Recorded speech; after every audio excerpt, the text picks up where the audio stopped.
అనిల్ గారు ఇక్కడ హియర్ అండి. Yes, here. ఇక్కడికి లేదు అక్కడ సార్. నీకు పాపం ఇందా నుంచి తొక్కేస్తున్నాను నేను. Thanks sir, thank you so much Anil గారు. అంటే ఇప్పటివరకు అన్నీ వచ్చిన డైలాగ్స్ అన్నీ చెప్పారు కాబట్టి నేను ఈ సినిమాదే చెప్తున్నాను. జస్ట్ సాంగ్లో వచ్చింది, హలో బాగా చలిగా ఉంది దుప్పటి కప్పండ్రా. Thank you. ఇప్పుడు అది చాలా పెద్ద మీమ్ అయింది. క్యూట్గా చిన్నపిల్లలు దుప్పట్లు తీసుకెళ్తుంటే ఎక్కడికి రండి చిరంజీవి గారు దుప్పటి తెమ్మన్నారంట. సూపర్. జస్ట్ ఆ ఒక లైన్ చెప్దామని చెప్పాను. అండ్ సుష్మిత గారు, జనరలీ చిరంజీవి గారు అంటేనే ఎప్పుడు ఫర్ ఎవర్ యంగ్గా కనిపిస్తుంటారు. అండ్ ఈ సినిమాలో కాస్ట్యూమ్స్ కావచ్చు, కలర్ అపీరెన్స్ కావచ్చు, ఇంకా చాలా ఏజ్ తగ్గిపోయి యంగ్, అంటే రామ్ చరణ్ గారి ఆరెంజ్ సాంగ్స్ని కూడా రివీల్ చేస్తున్నాం. పైన అది కిందేమో చిరంజీవి గారి. సో అంత యంగ్ లుకింగ్కి వెళ్ళిపోయారు చిరంజీవి గారు. ఏంటి అంటే ఆ మేక్ ఓవర్ గురించి, కాస్ట్యూమ్స్ గురించి మీరేమైనా షేర్ చేసుకుందాం అనుకుంటున్నారా? ఆయన లుక్స్ వెనకాల నాకు బోల్డ్ రీజన్స్ ఉంటాయి. ఆయన ఆయన ఎనర్జీను, ఆయన ఎంతూజియాజం. బట్ నాకు తెలిసి 2 వెరీ స్ట్రాంగ్ రీజన్స్. 1, ఆయన మెయింటైన్ చేసే ఫిట్నెస్, ఆయన మైండ్ ఫిట్నెస్ కూడా, just mental fitness and physical fitness విపరీతంగా అసలు లాస్ట్ 1 ఇయర్గా he's been maintaining very strongly. So అలాంటి బాడీ, అలాంటి ఎనర్జీ చూసినప్పుడు as stylist they also want to dress him up like that. అదొక reason for his style and the way he's. ఇంకొక reason ఏంటంటే the story కానీ, the team which is working, the director, ఈయన energy ఆయనకి rub off అవ్వడం, ఇవన్నీ కలిపి ఆయన అసలు స్టెప్ మామూలుగా వేయట్లేదు. ఆయన జస్ట్ అలా ఉత్సాహంగా, just young youth college kids వెళ్తారు చూడండి, అలా ఉంది ఆయన సెట్లోకి రావడం కూడా. సో ఇవన్నీ చూస్తున్నప్పుడు మనం even if you or just 1 white T shirt and blue జీన్స్నో మీకు అలాగే అనిపించుండేది. స్టైల్ అన్నది ఆయన మైండ్లో, బాడీలో ఉంది. సో మనం ఏ బట్టలు వేసినా ఆయన మీద అలా కనబడి ఉండేది. సో సుస్మిత గారు చెప్పిన దానికి ఒక చిన్న ఎక్స్టెన్షను. సో ఆయన ఫిట్నెస్ గురించి ఎంత కేర్ తీసుకున్నారంటే, షూటింగ్ ఉంటే మార్నింగ్ 4కి లేచి ఆయన ప్రతిరోజు ఈ సినిమా జరిగిన 6 మంత్స్లో ఎవ్రీడే జిమ్ మిస్ అవ్వలేదు. అండ్ ఫుడ్ క్రేవింగ్ మనకి చాలా ఎక్కువ ఉంటుంది. అండ్ పగలంతా కష్టపడినప్పుడు చిన్న మధ్యాహ్నానికి ఫుల్గా తినాలనిపిస్తుంది. నేను పక్కన మీరు లంచ్ కూర్చొని చేసేవాళ్ళం అప్పుడప్పుడు. మీరు నంబర్ ఇంత డబ్బాలు ఎంత ఉంటుంది ఫుడ్, ఇంతే తినేవాళ్ళు. అబ్బాయి నిన్న ఒక 200 గ్రాములు పెరిగాను అబ్బాయి, ఈరోజు అది కట్ అవ్వాలి. మరి గ్రాముల లెక్క కూడా చూసుకుంటూ, సో ఆయన పొద్దున్నే వస్తూ వెయిట్ చూసుకుంటూ, అంటే ఆయన డెడికేషన్కి ఇంకా నేను ఆడియన్స్కి ఎనర్జీగా కనపడాలి, ఇంకా నేను ఫిట్గా కనపడాలి. సో ఆయన తీసుకుంటున్న కేర్, ఆయన personal care, complete credit goes to Chiranjeevi garu. నేను చూస్తున్నాను నా కష్టం. So I want to say this, that's it. Anil garu, here in front there is crocodile festival. Warning ఇస్తున్నా అంటే మాకా? సో ఇంకొకటి ఆడే ఉద్దేశంతో అన్నాడు.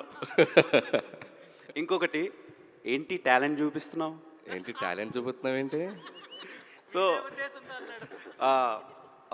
నా క్వశ్చన్ ఏంటంటే, సినిమా మీద ఎన్ని ట్రోల్ నడిచినా, ఎంత నెగిటివిటీ ఉన్నా అవన్నీ ఓవర్కమ్ చేసి ఇండస్ట్రీ హిట్ కొట్టగలిగే క్యాపబిలిటీ అనిల్ రావిపూడి గారికే ఉంది. అండ్ ఈ సినిమా ఎంతవరకు వర్కౌట్ అవుతుంది? అండ్ చిరంజీవి గారి ప్రతి సినిమాలో ఒక్కొక్క హుక్ స్టెప్స్ చాలా ఫేమస్ అన్నమాట, చాలా సంవత్సరాల నుంచి, డికేడ్స్ నుంచి. ఈ సినిమాలో ఎలాంటి హుక్ స్టెప్స్ మేము ఎక్స్పెక్ట్ చేయొచ్చు? ఇందాక రాంబాబు గారు చెప్పారు కదా, ఒక అద్భుతమైన హుక్ స్టెప్ అయితే ఉంది. సో ఖచ్చితంగా చిరంజీవి గారి నుంచి మనం ఏదైతే ఎక్సైట్ అవుతామో అలాంటిది అద్భుతంగా ఉండబోతుంది. ఇకపోతే ఈ సినిమా ఎలా ఉండబోతుంది అనేది ఇందాకే చెప్పాను. So this Sankranti is going to be a beautiful fun Sankranti and you are going to have a great entertainment. Anil గారు, ఇక్కడ సురేష్ గారు అంటే మీరు మొదటి సినిమా నుండి, పటాస్ నుండి ఒక్క డైలాగ్ ప్లీజ్. మీ పోస్చర్ ఎదిరిపోయింది. మీరు అసలు ఇంద్రాలో చిరంజీవి గారు కూర్చున్నారు. ఒక్క డైలాగ్. టైమింగ్లో గ్యాప్ ఉండదు, ఏదో ఉంది కదా చెప్పండి, పర్లేదు, మీకు అనిపించింది చెప్పండి.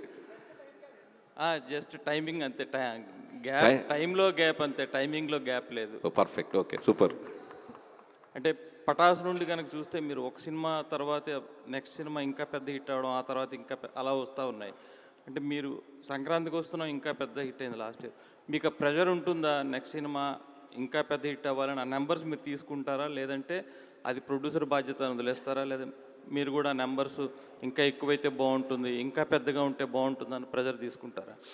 అండ్ ఖచ్చితంగా అంటే నేను ఫస్ట్ స్క్రిప్ట్లో ఉంటుందండి ఆ భయం. ప్రతి సినిమా అయిపోయిన తర్వాత నెక్స్ట్ ఫిల్మ్ వెళ్ళే జానర్ ఏంటి, ఆ సినిమా ఎలాంటి కథ అటెంప్ట్ చేయబోతున్నాం, ముందు సినిమా తాలూకు ఎటువంటి ఛాయలు ఈ సినిమాలో ఉండకూడదు అని ఒక కేర్ అయితే ప్రతి సినిమాకి తీసుకుంటారు. అంటే ఆ భయం అయితే ఎప్పుడు ఉంది, ఎప్పుడు కూడా రిలాక్స్ అవ్వలేదు.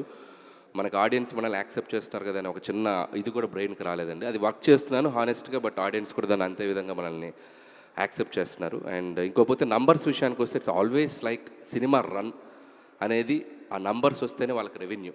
సో ఆల్వేస్ నేను అది రావాలని కోరుకుంటాను. ఎంత హ్యూజ్ రెవెన్యూస్ చేస్తే డిస్ట్రిబ్యూటర్స్కి, ఎగ్జిబిటర్స్కి, అండ్ పండగ టైంలో ఒక్క సినిమా ఆడితే ఆ సినిమా ఎగ్జిబిటర్స్ని, డిస్ట్రిబ్యూటర్స్ని ఒక 6 నెలలు కాపాడుతుంది.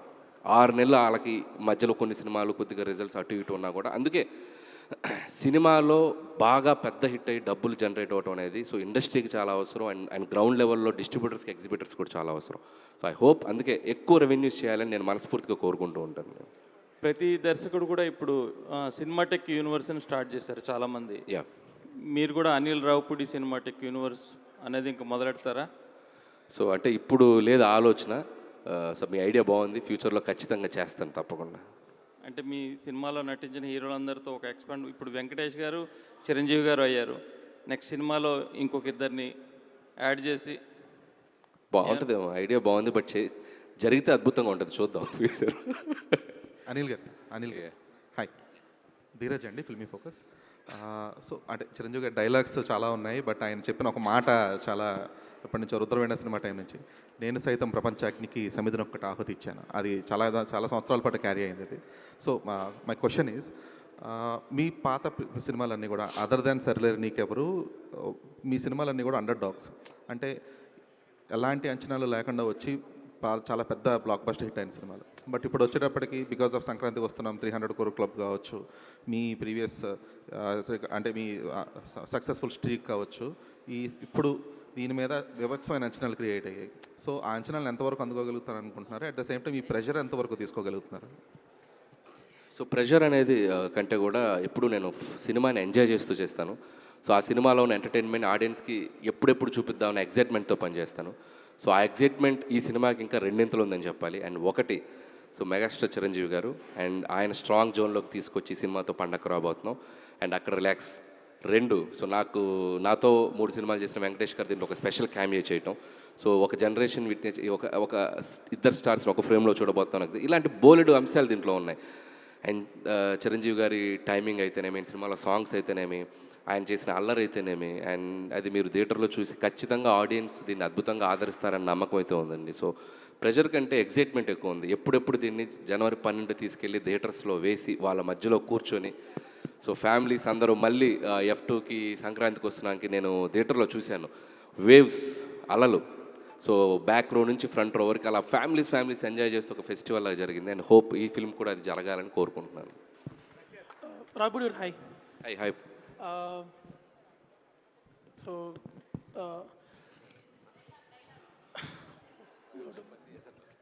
ఓకే, ఇది ఎవరు చెప్పలేదు ఫేమస్ డైలాగు, వీరశంకర్ రెడ్డి మొక్కే కదా అని పీకిస్తే పీక కోస్తా. నువ్వు ఇంటర్వ్యూలో క్వశ్చన్ అడిగినట్టే చెప్పు, డైలాగ్ లాగా చెప్పు. ఓకే, వీరశంకర్ రెడ్డి మొక్కే కదా అని పీకేస్తే పీక కోస్తా. చూడు, ఇంత టాలెంట్ ఎందుకు దాపెట్టావు లోపల, సూపర్గా చెప్పావు. Okay, so one thing, when you look at, అంటే ఇప్పుడు ఎంటర్టైన్మెంట్ అంటున్నారు మూవీది, but when you look at Chiranjeevi గారి మూవీ, మనకి heroic moments and mass moments కావాలి, జనాలు అరిచి గొంతు పోయే టైప్లో, ఇప్పుడు నాకు పోయినట్టు. సో అలాంటి మూమెంట్స్ ఎన్ని ఉంటాయి మూవీలో? అంటే హీరోయిక్ మాస్ మూమెంట్స్ అనేవి కథలోనే బ్లెండ్ అయి ఉన్నాయి. అది యాక్షన్తో వస్తుంది, ఒక్కొక్కసారి సీన్లో వస్తుంది. సో అది చాలా బాగా బ్లెండ్ చేసాం. సో మాసీ మూమెంట్స్ ఎక్కడా మిస్ కావు. సో కథలో అలా నీట్గా జెల్ అయి ఉన్నాయి. సో ఖచ్చితంగా సో అవి చిరంజీవి గారి నుంచి మనం ఎక్స్పెక్ట్ చేయొచ్చు ఈ ఫిల్మ్లో. ఇంకొకటి, వెంకటేష్ గారు క్యామియో ఆల్రెడీ మీరు రివీల్ చేస్తారు, చాలా కంటెంట్ బయటకు వచ్చేస్తుంది, స్టిల్స్ వదిలేశారు, నెక్స్ట్ ఒక గ్లిమ్స్ ఇస్తారు పక్కాగా. సో ఇంత కంటెంట్ బయటకు ఇచ్చాక కూడా ద మూమెంట్ వెంకటేష్ గారు కమ్స్ ఆన్ స్క్రీన్, ఆ క్యామియోది ఎగ్జైటింగ్ చేయడానికి ఏమేమి ప్లాన్ చేశారు? అంటే లాస్ట్ వరకు వెయిట్ చేయాలి కదా క్యామియో కోసం. అంటే